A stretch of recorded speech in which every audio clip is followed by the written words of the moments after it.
Welcome to another exciting session of the International Business Festival Talks. On my left, we have a very good friend, a great supporter of the ecosystem and me. We have Ms. RASHA Al Sulaiti. RASHA is the founder of Innovation Consulting, but she's also the board member of Kotob Holdings, and she's a great, a very active player in the local angel investment network. And yes, she's also the founder of Rawi Kotob, which is, for those who don't know, audibles for Arabic. Right, so make it. On my right, we have Mr. Salem Kuwari. He's the most exciting gentleman I've seen in the ecosystem. He's always full of energy and gives me energy, especially today. Salem is a co-founder of RedLogik, and RedLogik is the winner of the Qatar Startup Digital Awards this year. And Salem has done why he's a very bold entrepreneur is because this RedLogik is the first big B2B tech startup in Qatar.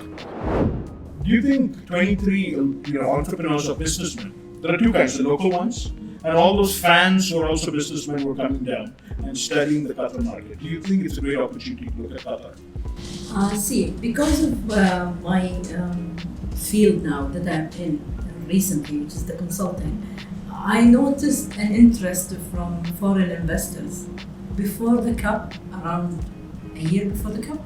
They are sniffing around and preparing to come to the market in Qatar, not in tech, in all startups, and they are looking for portion to get money or get portions of the shares of the market. They're not coming to disturb the market.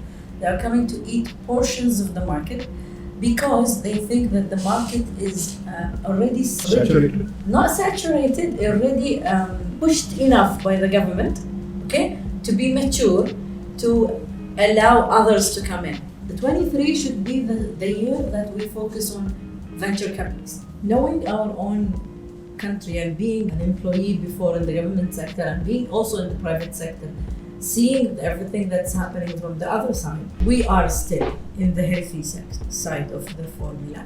We should make sure to have more VCs so we can, our startup ecosystem can survive with them. Will the VCs come if they don't see opportunity from 23? You think there are specific opportunities? You think there is where they can tap in the local market? See, the only question that VCs will always ask, why the Qatari entrepreneurs and Qatari funders don't invest before foreign? They always look for foreign to invest before local, which is unrealistic.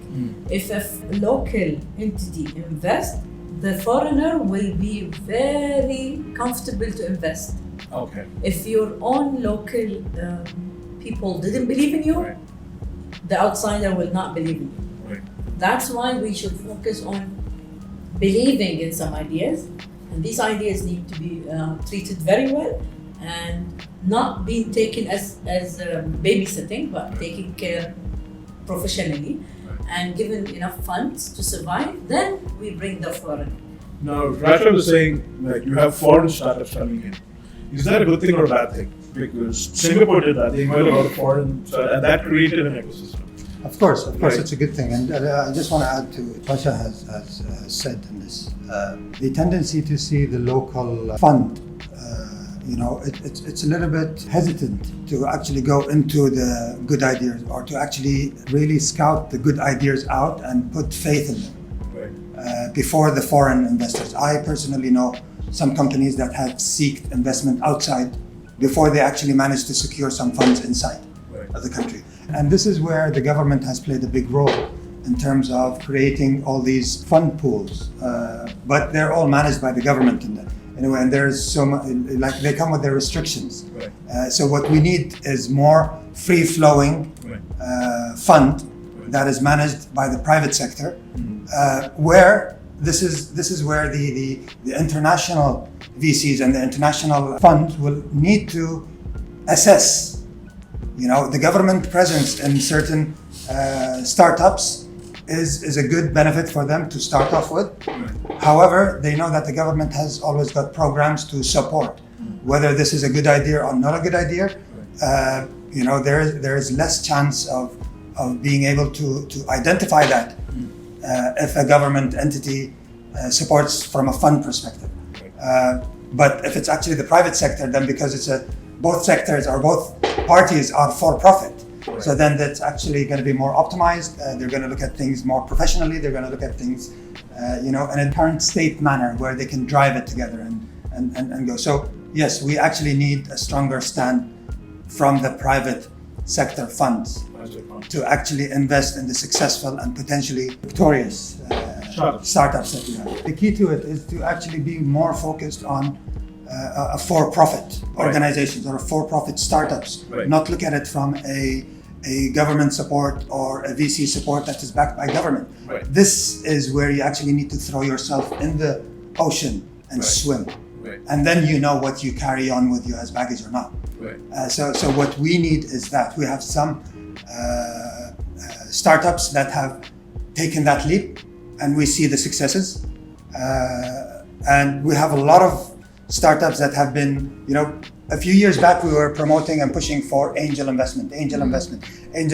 So you scout around within universities, within colleges to see ideas that you can invest in. And the whole angel network, the whole angel investment network has managed to live up to that. It's been created, but you need the next vehicle to carry it, because the lifetime of any startup, within the life stages, you need the help of the angel, you need the help of the VCs, you need the help of the stock exchange. You're always looking at where do you head, different points of exit. Why are many private investors not investing? Do they think scale is an issue, this is too small a market? Or do you think, as we said, after a company reaches 18 months, they should just think of MENA or GCC as a market and move out there? There are certain sectors within the Qatari economy that you can scale up here. Their association or their attachment to the stability of the economy, like oil and gas sector, hydrocarbons, green energy, logistics. It's what the economy is stabilizing on. So these sectors, whatever you can bring in, will have the opportunity to scale up and grow because of the projection plans for expansion with the oil and gas sector. And for the next 10 years, there will be new projects going in within the oil and gas sector. And within that, there's a lot of maintenance works and a lot of, So an e-commerce company should think of Doha to set up? An e-commerce company. I'm just giving an example. One of them here. And this is where I come back to say there are certain sectors that you can scale up, and there are certain sectors which are service-oriented sectors that you can actually grow substantially within the service map within the country. Because, for example, if you look at the demographics of Qatar, and you break that up into the demographic groups, each demographic group will have a requirement. Within those requirements, what are the services provided for that? And there's a lot of room to open up. So it all depends on which sector that you need to have a good study of the sector. You need to look at the projections of the sector. And within that, there are some things that I would recommend that you actually launch here and go MENA, launch here and even go Asia, or Europe, launch here and grow here.